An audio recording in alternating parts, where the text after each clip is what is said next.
c'est ça tous nos sujets de prière. Alléluia. Amen, amen, amen.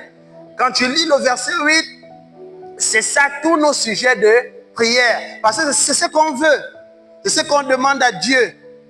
Mais en lisant plus haut, Dieu nous dit qu'au lieu d'avoir comme sujet de prière les Ésaïe 58 à partir du verset 8, qui sont en réalité le résultat d'un certain nombre d'actions. Au lieu de dire, Seigneur, je veux voir ta lumière, Seigneur, je veux voir ceci. La Bible dit que quand nous sommes dans le jeûne, voici un certain nombre d'éléments à pratiquer. Et c'est alors, ça veut dire que si ces choses ne sont pas alignées, le verset 8 ne s'accomplira jamais.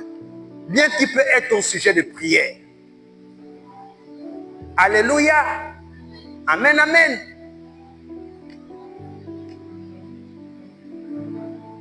J'aime le verset 10. Lisons le verset 10. Qu'est-ce que le verset 10 dit?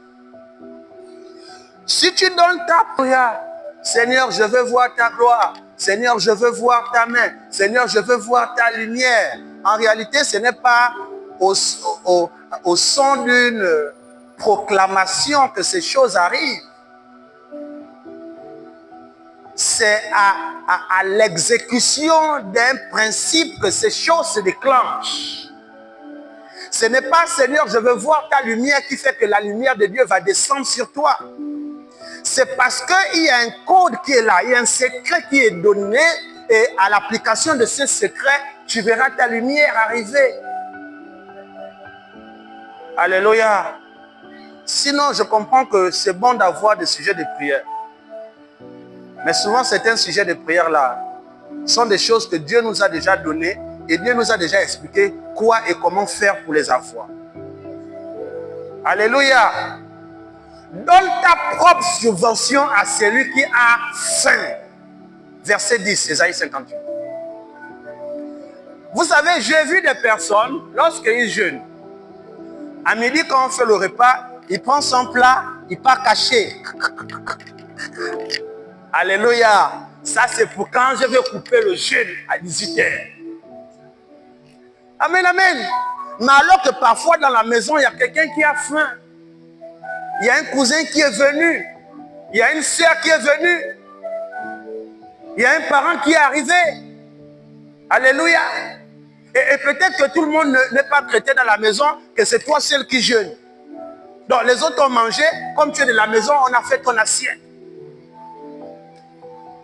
Vous savez, chez nous en Afrique, tout est sur mesure. Hein? Nous, les familles, un peu, on connaît notre position là, tout est sur mesure. Donc, quand tu viens, que tu n'es pas de la maison, souvent tu n'es pas compté, tu arrives, oh, c'est déjà fini, bien, on n'a pas préparé beaucoup. Alléluia. Mais toi, tu as ton plat qui est là à côté, tu es en jeûne. En réalité, prends ta propre subvention et donne à celui qui a faim. Alléluia. Non, ce n'est pas de... En fait, tu regardes l'heure, 18h est loin et non. Normalement, pendant que tu jeûnes,